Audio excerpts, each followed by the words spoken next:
So, good afternoon and welcome to everyone who has gathered here. As such, big thanks to Dr. Renuka, who is considered to be a part of as our guest today. And it's a most privileged moment for us to start off to incept this program with you, eye to eye. Basically, the idea behind the concept behind eye to eye is that to get to know people, to know more about them, their projects, their commitment to the society, how far they're delivering themselves. And of course, we have been working on different sessions, but that doesn't matter. Like when it comes to exactly reaching out to public, reaching out to audience, we should be able to say exactly what are we doing and why are we doing this. One is that what are we doing and why are we doing and how are we doing it and what's the actual culmination, what's the rationale behind it, and how we are going to take it forward to the community. So that's the whole idea of it. And as we all know, hope everybody will accept with me. And many thanks to all those people who have joined us today. It's going to be a brilliant session, definitely with Dr. Renuka with us. As we all know, like at the end of the life, will not be judged by how many diplomas that we have received, how many money we have made, how many great things we have done, but we will be judged. But when I was hungry, who gave me something to eat? When I was naked, who clothed me? When I was homeless, who took me into their fold or gave me shelter? So that's what is, we know that Global Sustainable Futures is all about, and they are delivering it. So without taking much time, I take the privilege of introducing Dr. Renuka. As we all know, she is very close to our heart, and the Global Sustainable Futures that works with the tagline of progress through partnerships and network. And that's the idea behind eye to eye. And end of the day, what does it deliver to? To the SDGs for a better community, for a better globe, or to make the place a better place to live in. As they always strive to collaborate with people to make this globe a better place to live in and to bring in sustenance. That's what it's all about. And the very name Dr. Renuka is more synonymous with the word sustainability. And come join us. Please help me to present before you Dr. Renuka. Thank you very much, ma'am. It's a great pleasure and privilege having you here on this platform. Over to you. Thank you so much. Thank you so much. I always, think that how should I introduce someone? And I think you have presented a very good example to me, and I should follow that in future. Thank you very much. I'm honored and humbled, and that is all I say. But I always look at, as these network events, as an exchange of energies. Exchange of energies from you to me and to others. And also to exponent them, exponentially growing those energies around the world. And as you said, yes, we can get plenty of allocates and like you can get plenty of honors. But just a simple sentence you receive that, oh, I just wanted to hear this from you. And that makes you so much satisfied. And that is what is GSFN about. I myself, as a mature early career researcher, had plenty of problems, plenty of barriers in progressing my career. And I thought of this, that when I am so experienced, when I am so in a very favorable conditions, like I had plenty of experience, I had plenty of, support from everyone, then also I'm struggling. Then the people who are not having this support, who are not experienced, that is early careers, what they might be doing. And that was the whole idea behind to start this free, innovative, transparent platform. I got an opportunity first to start with UK and Brazil Research Association. When I visited workshop. I visited Brazil and attended a research workshop. That grew to inviting 123, coordinators or early careers from Africa. And then I said, okay, if this is accepted by people like these, and if they are really liking it, then why not go global? And so I started from January 2020, this network. And today I'm really, really proud that 5,000 coordinators from 161 countries have joined our network. Brilliant. And that is where I will stop now. You can ask me further questions if you have. Thank you, ma'am. That was a very beautiful introduction, rather, I would say. And as we know that what we are talking about is how to go further and how to make things happen, rather, in the sense like uh, it's an art to make things happen. It's definitely an art.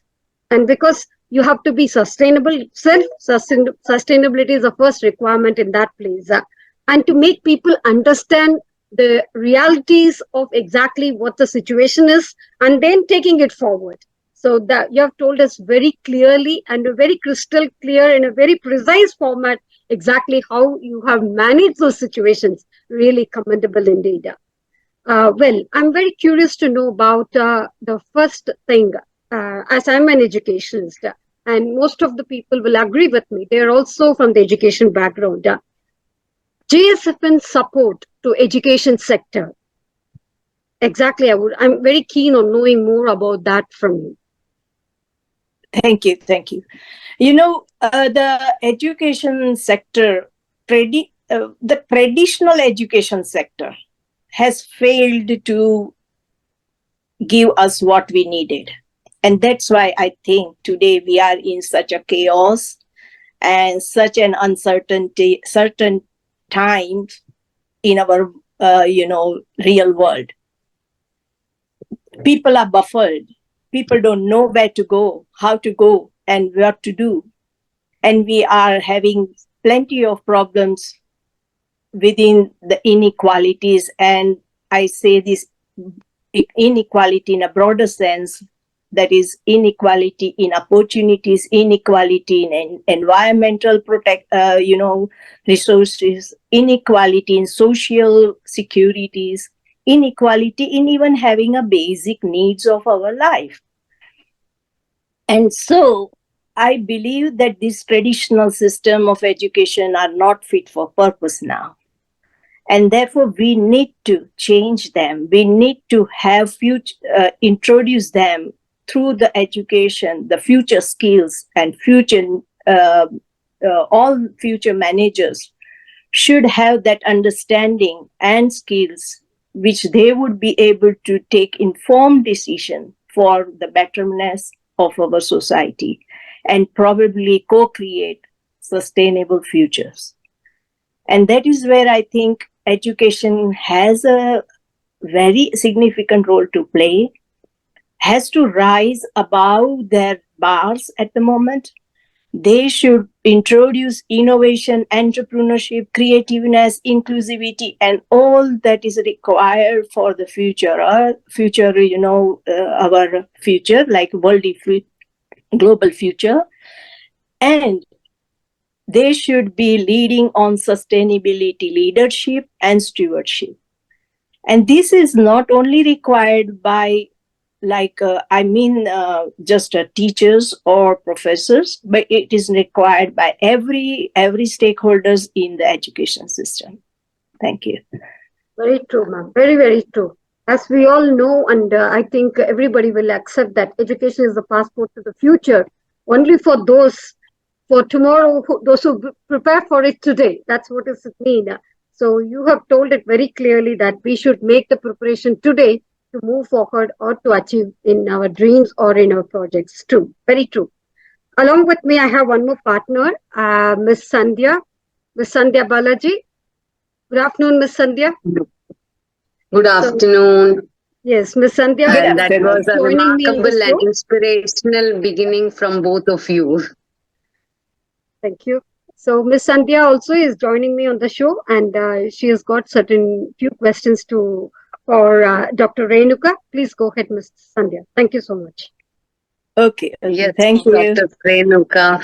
your insight into the transforming meeting of these networks into positive energies was amazing, and I also believe in the same.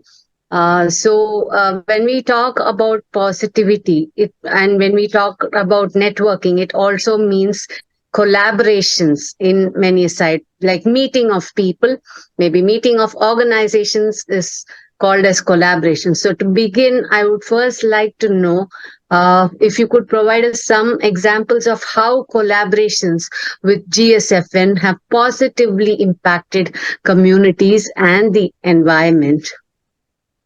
Thank you very much. First, let me tell you what type of governance approach we have taken in GSFN and the idea where it came from. We need leadership, as I mentioned, that we need leadership. We need leadership at every level. And that was the product of my PhD itself.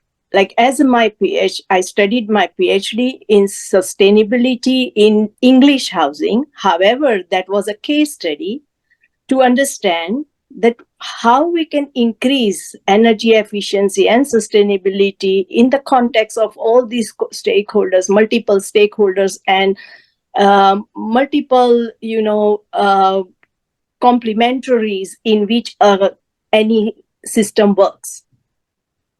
And I identified that these all stakeholders are interrelated vertically and laterally. And what happens in vertically, we have plenty of levels: senior level, mid-level, individual level, and the ground level, you yourself, or in a institutional form, I would speak, we have individuals, we have organizations, and then we have inter-organizations, like global level. And laterally, we have things like processes where, you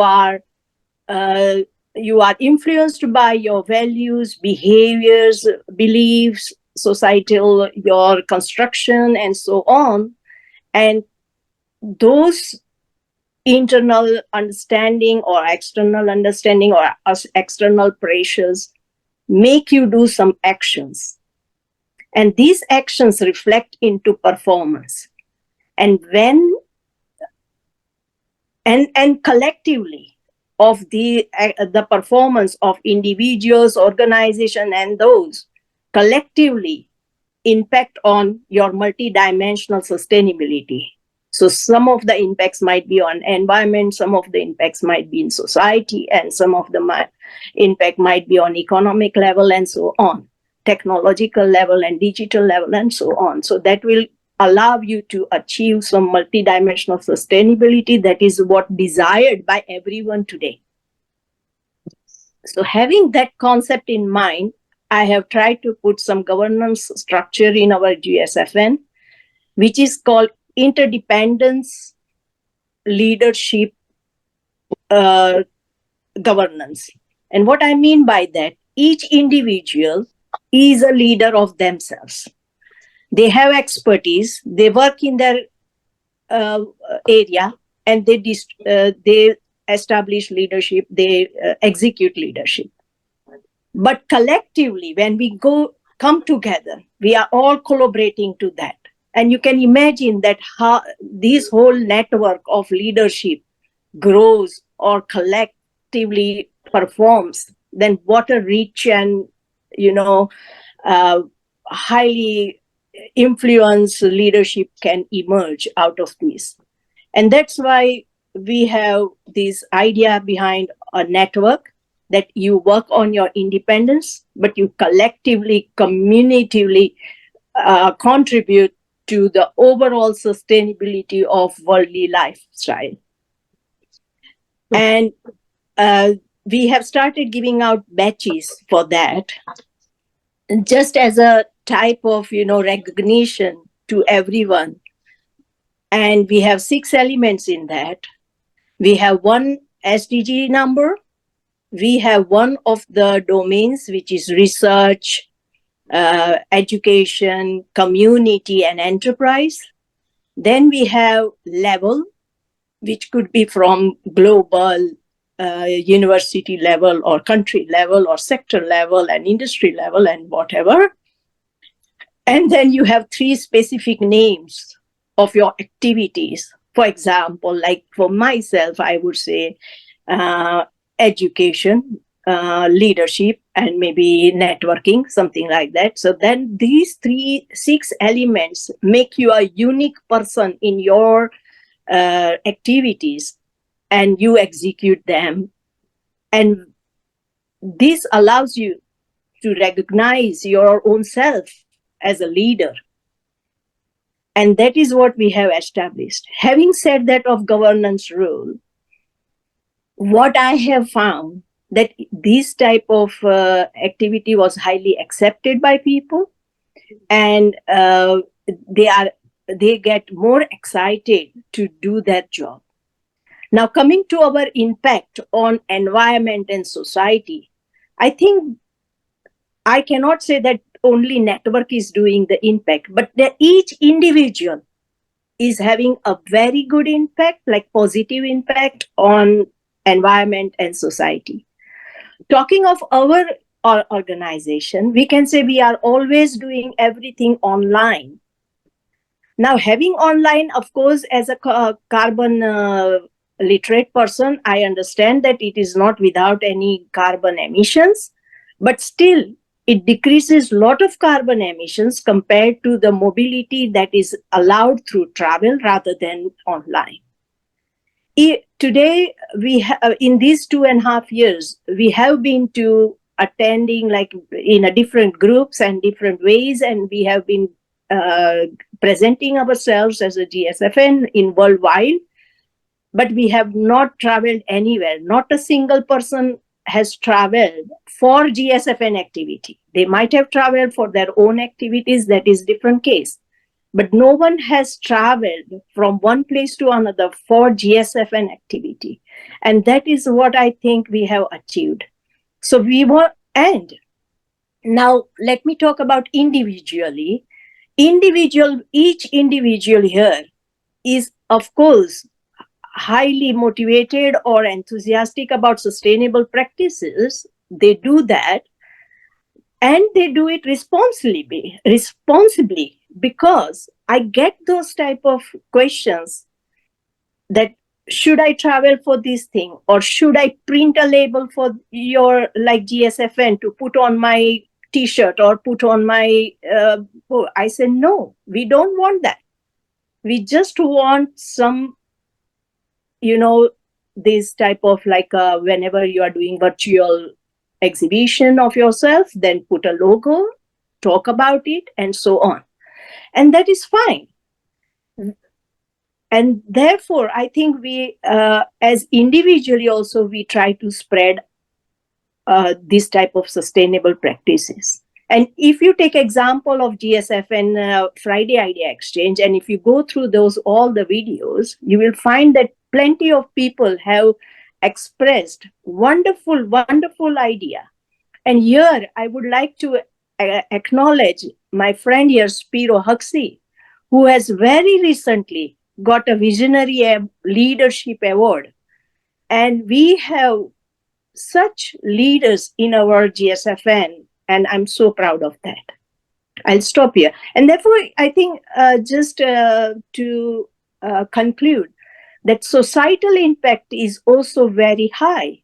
Of course, I have not done any impact study, and that is my next step, that I want to carry out an impact study now to show that such a network, though it doesn't have any constitutional rules, however, we are constitutionally binding ourselves to a better society. That's all we are doing. And I think that is, I want to do some impact study in future, which will allow us to report quantitatively and qualitatively what changes we have done or what impact we have done on society and environment. Thank you. Fantastic, Dr. Renuka. We can really imagine that you're building beautiful citizens for this world. You are impacting their individual lives as well as the environment. And yes, the power of collective action is always huge. And I'm sure we can't wait to see your research on the impacts sometime. And having talked about resources, even though it is not an iteration, I would like to know a couple of examples, like how, with your collaborations, do you bring about conservation of natural resources? How, like, if you can give me some examples, like, is it like planting a seed, or is there any other things, like couple of examples of your projects, so that we could let our viewers also understand what kind of activities are you into as GSFN and what they could be a part of in the future? Thank you. Thank you. Eh, well, there are many cases like that, but they are individual cases, and they are the owners, like our GSFN coordinators are the owners of them. What is my role? For example, now, so as you shared that, told me that share an example, I will share an example. 2-3 examples are very good, and that comes to my mind. One cooperative in Kenya is doing some sort of cassava chips, and they are like the whole cooperative is involved in planting, like farming to the market, so the whole life cycle of cassava. Now I am trying to assess their processes and then reduce their carbon emissions in such a way that we are looking at some sort of transport, if that can be optimized for low carbon, or if the energy use that is on farm, we are trying to see if we can get some better energy generation sources over there. And then also at the packaging level, we are trying to see if we can reduce any packaging for low carbon, and so on. And while that we are doing, we are educating people also that why it is needed, and so on. So that is one example. At societal level and like awareness, we have established 3 student hubs in different universities in Africa. That is also led by the GSFN students, coordinators, and they are their own activities. I go to their meetings and all, and I keep on saying, or I just advise them how they should go about. And those SDG hubs are now also members of UN SDG hubs, student hubs. And we are really proud of that these activities are keep on going. Likewise, now I was just last week, I was invited by African Union, and I presented a very big project on agricultural transformation system. And this the idea is to build farm carbon calculator for each country, and to use that tool to transform the whole agriculture system, in the sense that it will allow farmers to know what type of plants they should plant, like change plants or crops or seeds for better products, what type of water management they should have, what type of energy generation they should have, what type of transport they should use, and so on. So, and when to sow, how to sow, and all that, and what type of fertilizers they should use, and the whole practice of agriculture will change just because of using that tool.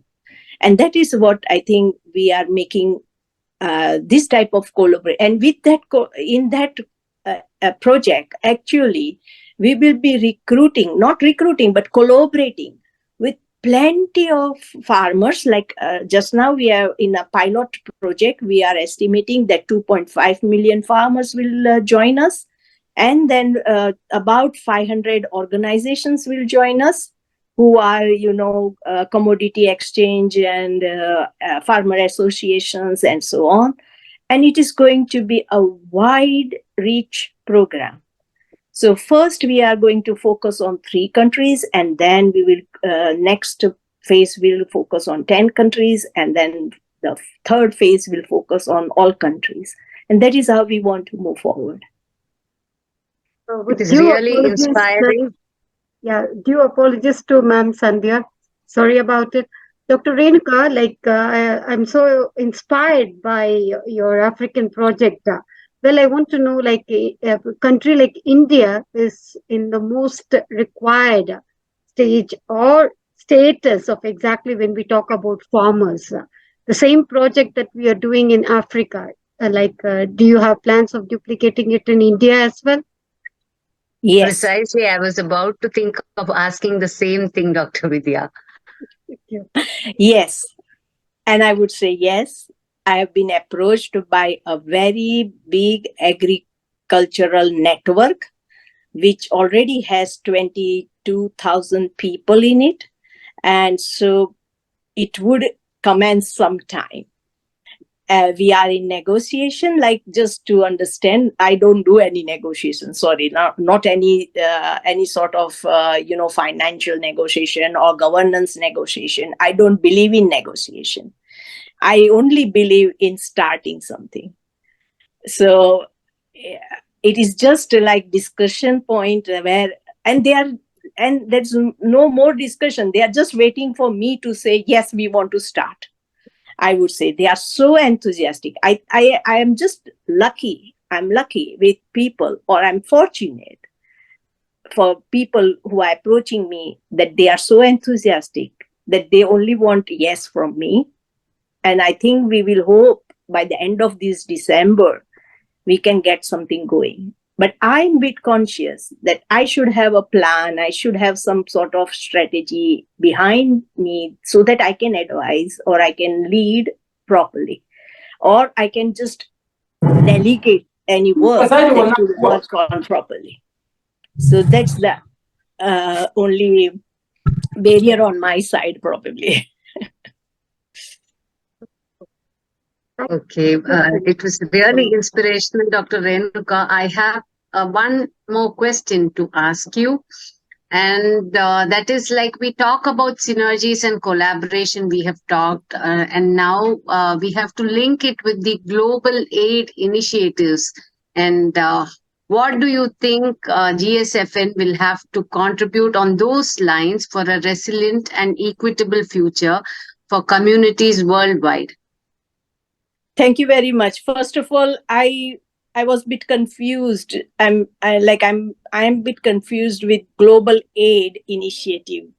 Is that, you mean that is it just bringing help to people, or is it you can elaborate on that first?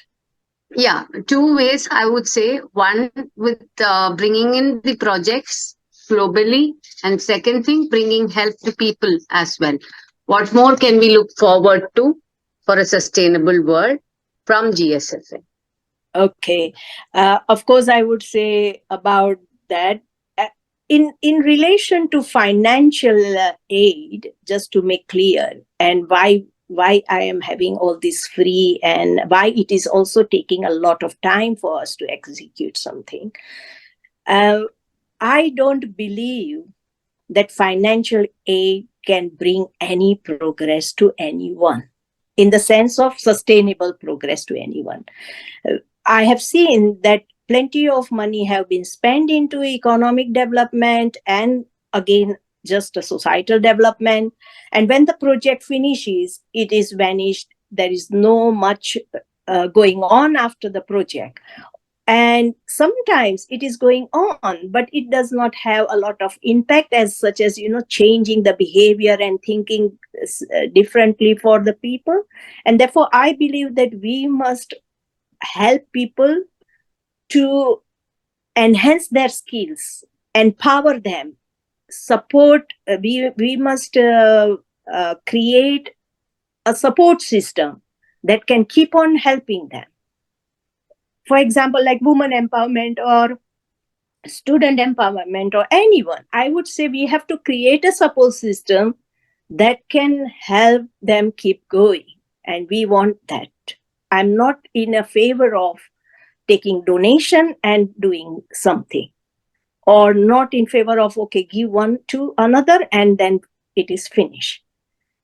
Also, my belief is that we do not want to just focus on 10% of poverty or 20% of hunger or so and so.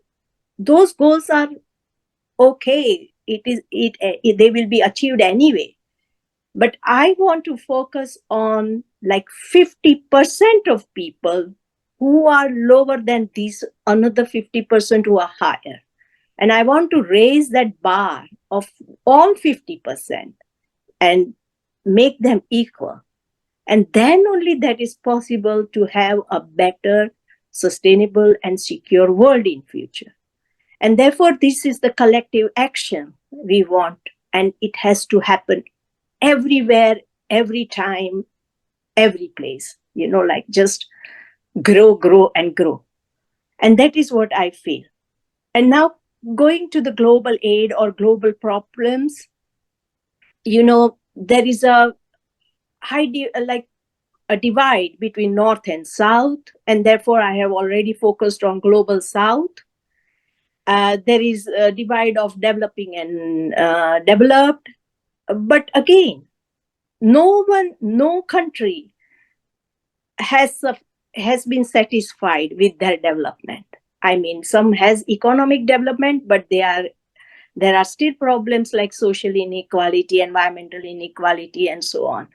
So it is about North and South, if you think, or you may say low and medium income country.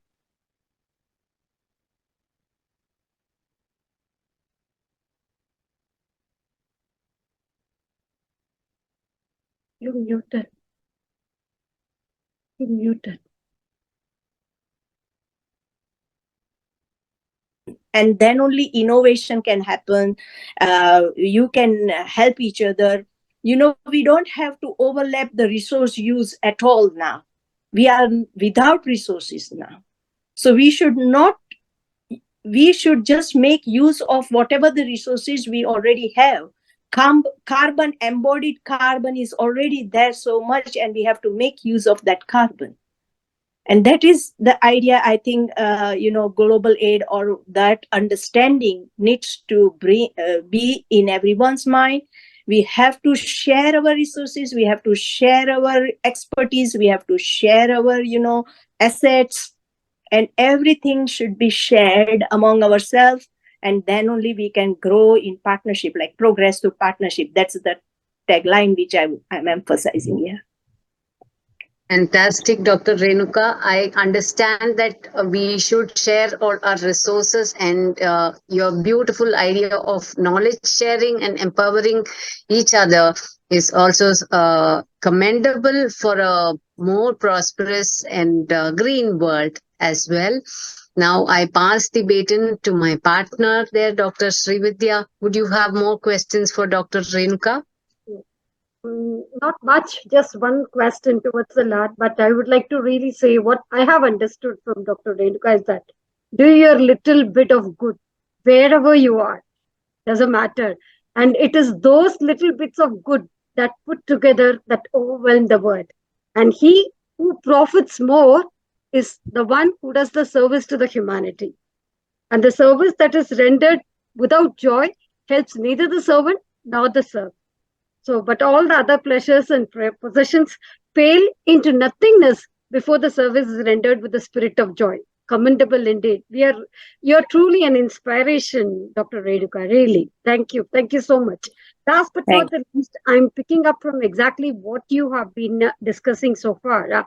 Is about conservation of energy, and also about talking about the ecosystem, the balanced ecosystem, that which represents the sustainable habit of interdependent between all the living things and the microorganisms in the society, and which includes the human as well. So when we relate it to human, so the efficient management system of the energy and the recycling with the interconnectedness, I would say, between the primary producers and the predators is very, very important. How do you bring up this kind of ecosystem, the balanced ecological ecosystem balance for a sustenance or sustainable coexistence? How do you manage achieving this through your projects? Thank you very much. I believe, the earth system, like nature system, has plenty of species and plenty of, animals. Of course, fauna and flora all are in that system. Water bodies, climate and carbon, nitrogen, all cycles, everything is there and we work in harmony. And that needs regeneration. We completely agree with that because we have deteriorated the earth system quite bad. And so we need to regenerate that. But while we are doing that, it is not going to be possible if we do not regenerate mankind. If man gets partnered with nature, when you understand that your nature is your partner, and if you change your mindset with that, I think regeneration for mankind is first necessary, and the second comes Earth's regeneration. What we need to change is our beliefs, our behaviors, our vision. We need to have long-term vision. While I'm doing this network every day, if I don't execute myself, or if I'm not satisfied with my activity, I think that I need to stop this. But then when I think, if I stop this, then how my long-term vision is going to happen? So you have to look at a long-term vision. Keep in mind that these are all our small steps which are accumulating and putting forward to that big goal. And everyone needs to change, we have to make these talks of betterness, how we can behave better, how we can live better, how we can eat better, how we can have our health better. These talks should be within our talks, everyday talks. I mean, talk at the table, dinner table, talk when you meet your friends. When you start with looking beautiful or looking at your clothes, you start thinking and speaking, where did you bring, how did you bring, what impact does it have, and so on. And that communication will allow each other to understand each other and exchange those beliefs. And so if that type of regeneration is happening, then I'm sure we will be able to regenerate the earth more faster, more better, and to the societal's need. And that is what I think we should have in environmental ecological balance. Very true. Very true. My request is that tomorrow on Sunday we have a G20 session, and it's more related to it. Believe me, ma'am. It's on resources. It's on R3 dialogue that we are going to speak about. So with humble request, I extend this invitation to you to join us for the G20 session amidst your busy schedule. I know we can understand that, but still, it will make more sense of your presence there. At least for 5-10 minutes, if you can just chip in and just share your views, it will be a great platform for us. Thank you. Sure, thank you. Thank you. Yes, over to Madam Sandhya. We have come towards the end of it. We have got another 5 minutes. Anybody from the audience, if you have any questions, we just open it to the audience. You can ask, and Madam Sandhya will conclude the session. Thank you. Absolutely. Yes, audience, please, would you like to ask any questions to Dr. Renuka? I can ask Spiro to share his views for, just now he has been our Visionary Leader Award body. So I think he can share his views to us. Please.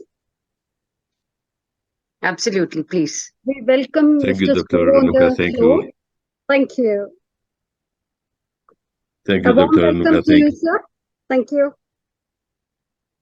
Oh, thank you, Dr. Renuka. Thank you, everybody. And my name is Spiro. I'm an engineer by background training. And I'm researching for a long time about the concept of quality or the concept of goodness or the concept of good, well-being, and general welfare. I try to understand those concepts and to give the formula, mathematics formula, because nowadays the language is very contaminated. And we speak, we say the words, but we don't understand the same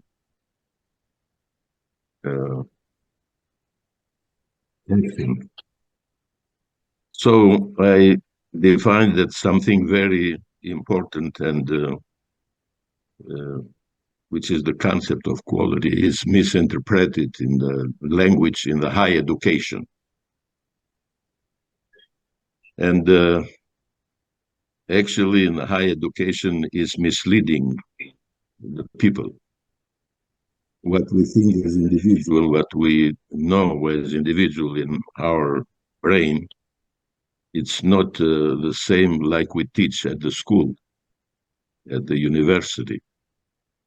And this is especially in the education in politics, economic, and social sciences, not in the biology or in other in technology, engineering.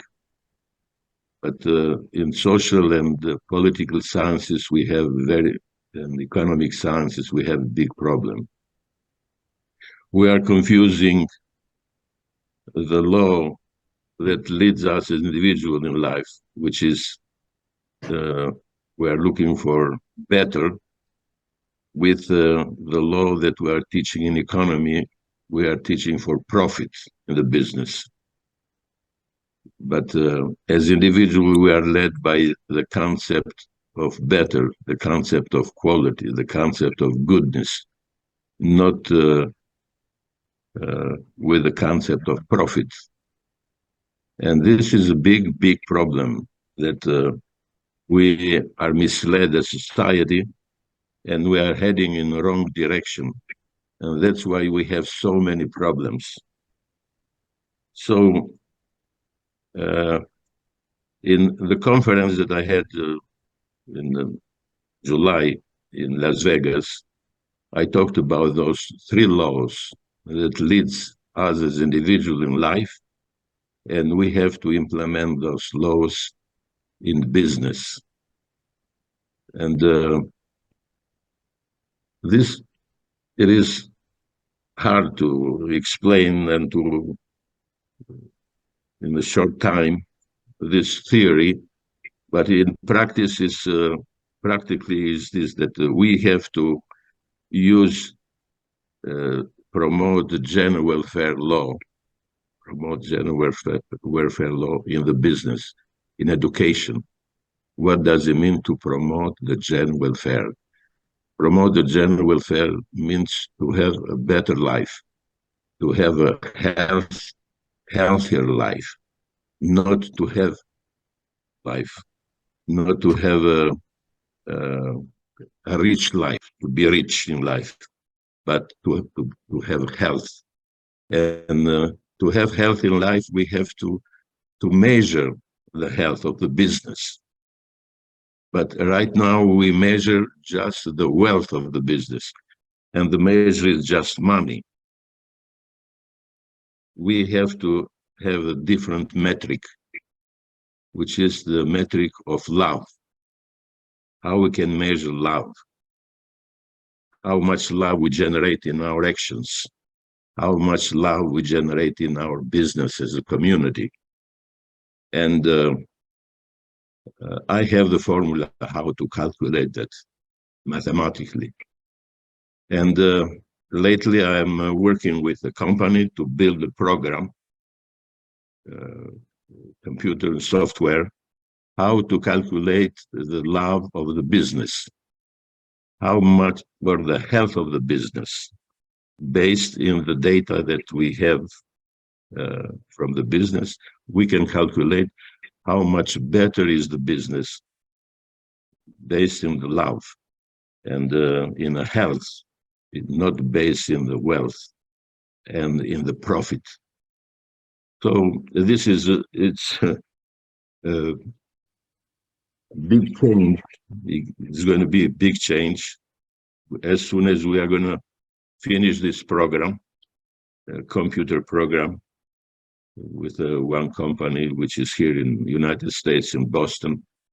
We're going to share this with the CEO, with leaders, this program, how to calculate the health of the business and how to measure how much love we generate in the business together. That's what I wanted to share with you in this short time. But I reached this, and this idea, it helps too much. The Global Sustainable Future Network, Dr. Renuka, because we have discussed before those ideas with her and the community with Global Sustainable Future Network. And it started to spread, and thank you for that help, Dr. Renuka and community. And we're going to keep going to share this idea, to understand better the concept, but not too much in theory. We have to implement in practice in business. And it is going to be a paradigm shift in the way that we are educating the people, and of course, in the business, in the actions, to build a better, much better world together. Not a richer world, but a better world. We have to change the metric. Thank you. Thank you very much. Thank you for sharing your thoughts and also, your visionary idea. Thank you. Absolutely visionary and awestruck, and I totally agree with your idea, Dr. Spiro. Love is always the answer, and health is the wealth that we need to look at, and bringing in the human eye into a business and thinking about humanity is the need of the hour. And that is what will lead us to the sustainable world that we are all looking at. Thank you so much for your input and insight. And we thank Dr. Renuka once again for spending time with us here in spite of a busy schedule. And my mentor, Dr. Srividhya, and all the participants, thank you for being here. Finally, I would leave you with these words saying that GSFN has a spirit of unity for a shared ecological future. And as what I would understand from Dr. Renuka had said, it has showcased the beauty of harmony between human well-being and nature with its as its purpose. And thank you for all the very, very positive inputs and insights, and let us look forward for a clean, green and beautiful world with all the goodness in it. Thank you so much. Thank you very much. Thank you so Thank much you very much for giving your Thank time, you. and which is so precious to you and to us as well. Thank you so much. Thanks to all the Yeah. audience. Thank you so Thank much. you. It's Yeah. great. Can I get 2 minutes just to introduce Yes, Dr. please. Renuka? Renalini. Yeah, please go on. Yeah. Hello everyone. I am Renalini from Mumbai, India. Basically, I'm a packaging technologist and I'm in this field for last more than 30 years now. So I'm into packaging consultancy and also I'm into the fabrication of handmade boxes. So when it comes to sustainability, is really very near and dear to me. And I'm really thankful to Dr. Renuka to get me acquainted with this group and add me in this particular network. And I'm really looking out for very encouraging work from all of us in this forum. And I'm basically a packaging expert. So I would like to contribute in whatever way I can contribute to the society. And in case there is something which I can just work on, I will be more happy to get your such kind of ideas to me. Okay. Thanks a lot. Thanks, Dr. Renuka. And thanks Thank you all. very much, Thank you so Mrinalini. much. Thank Thank you. you. Probably we will source you when we get on this agricultural project. Sure, sure. Because Mr. in Sage, agricultural, if you see now today, utilizing agricultural waste for something which is giving the revenues to the instead of in spite of throwing it into the trash, you try to generate some good out of it. So same with the banana. Banana is the tree. When it gives the banana fruit, the whole tree gets goes to waste. But now there's so many projects coming up like banana fabric and all. So this is the way how we should look at the agricultural waste management part of it. Even areca leaves for that matter. So the areca is the fallen leaf of that areca tree, betelnut tree, which is again converted into plates, which are actually 100% eco-friendly, compostable packaging. And it is totally it is something really good. There is no residues. It is completely biodegradable, and this is used for even microwaves. So all those things are really, one had to work on that. Thank you. Thank you. Thank you for sharing your knowledge. Thank you. Thank you so much. yes, Mr. Sage was waving it. Mr. Sage, would you like to say something? Mr. Sage Dunia? Oh, no. I didn't want to ask for something, but it was It was error already for. answered. Thank you. Thank you so much. Sorry. Thank you. So with that, we have come to the end of the session. As Dr. Espiro was mentioning, well, it's all about education, educating people, creating awareness, sharing knowledge, etc., etc., etc. And more beautifully, he has related to value-based education, taking values further with the rejection of discrimination, enlivening moral matters, and promoting collaborative leadership, and without any harmful attitudes for the society in it, and without any stigmatizing individuals or the ideas as well. Well, coming back to Madam Renuka's thing, be the change that you wish to see. So she is a leading example. She's a living example to show that first be the change that you want to take it forward to the community, so that you will be able to relate yourself with your mind, with your heart, with your soul into it, such that every single moment of your life that you spend is for that particular change with a true inspiration. Thank you, Madam Renuka. It's a wonderful time we had. Thank you. Thank you very much. Absolutely. Thank you so much for the opportunity as well. Thank you. Thank you. Thank you, everyone. Thank you so much. You. Thank you. Thank you. Thank Bye. you. Bye. Bye. Bye, everybody.